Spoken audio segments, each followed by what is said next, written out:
What if you finally get that thing that you've been trusting God for, that thing that you've been praying for, but then you don't like the person that you became while you were waiting? Sometimes we focus so much on when God will answer our prayers that we pay less attention to what that waiting season is doing in us. You can even start feeling like nothing else will work in your life until God answers this particular prayer. And that is why I want to ask you this question.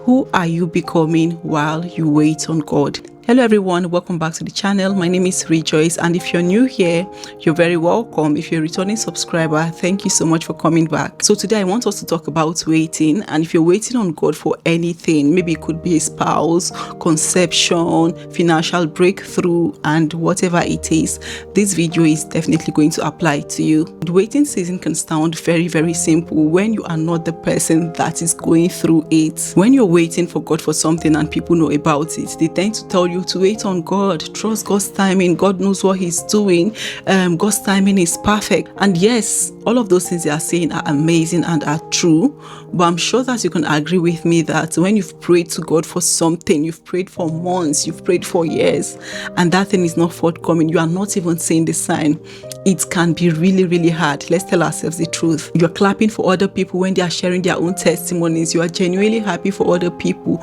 but then nothing is changing in your own situation. Nothing is changing in your own case. You are not even seeing the sign that God is ready to answer your prayer yet. And then there are seasons when somebody else that is praying for exactly what you're praying for gets their own answer.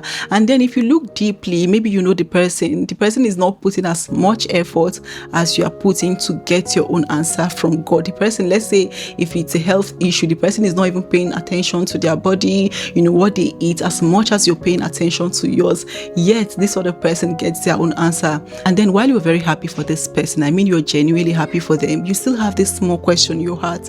God, what about me? When are you going to answer my own prayer?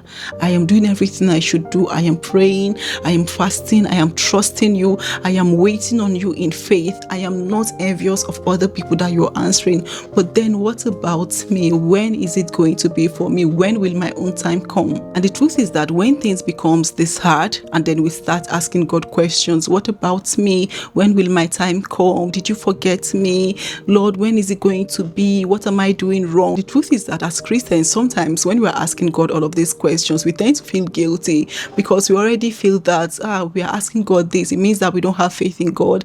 It means that we don't trust God enough. If you read the book of Psalms chapter 13, it starts with David asking God, how long will you forget me, O Lord? Is it forever? We all know that David loved God. David trusted God. David was literally the man after God's own heart, stamped by God himself. But then David still asked God questions. So this is me encouraging you that maybe, just maybe, you're waiting on God for something. You're trusting God to do something in your life. You've been praying for so long, and then sometimes you get tired. You get tired of asking. You ask God questions. This is me reminding you that you asking God questions, you being tired sometimes as a human, does not mean that you don't have faith in God. Another thing I want to say is that while you're waiting on God for something, you need to watch what that waiting season is doing to your heart as a Christian, because waiting can make you to start to compare. It can make you to start looking at other people's lives, and before you know what's happening, somebody else's testimony will start making you feel extremely bad about your own situation. And that is why we need to always check our hearts. We need to be sure that our hearts aligns with the word of God. And the fact that God is answering every other person around you, every other person is receiving testimonies, getting answers from God, receiving breakthroughs in their lives, does not mean that God has forgotten you, dear child of God. And this is a friendly reminder to my fellow Christians that when someone is waiting on God for something, stop assuming that the person is not putting in a lot of work to get in that thing, or the person is not doing what they are supposed to do. And also refrain yourself from telling the person that maybe God has not answered their prayers because they are not ready for the answer yet. Sometimes you can't even understand why God answers one person's prayer and then allows another person to wait for years and years. All of this will surely make sense when we see Jesus on the last day. Just like the songwriter said, Father alone will know all about it.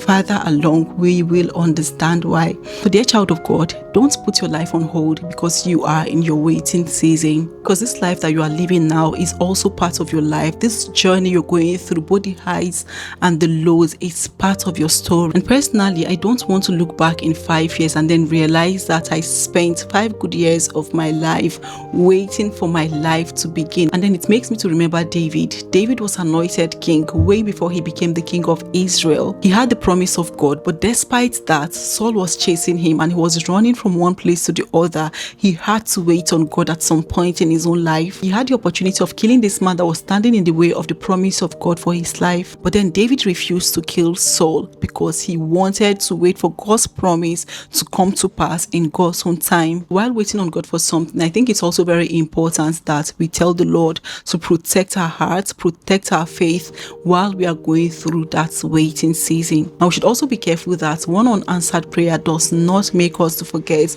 all the many prayers that God has answered. And the truth is that if you look at the life you're living now, you'll see that it's the result of the prayers you have prayed in the past. So that should give you enough courage to know that the God that answered your prayers before is still able to do so in this situation. So in conclusion, keep trusting God, keep praying, keep doing everything you need to do within your power, but don't put your life on hold. And while you're asking God, God, when will you answer me? Also ask God, who am I becoming while I wait on you? And finally, don't let what you're waiting for make you forget what God has already given to you.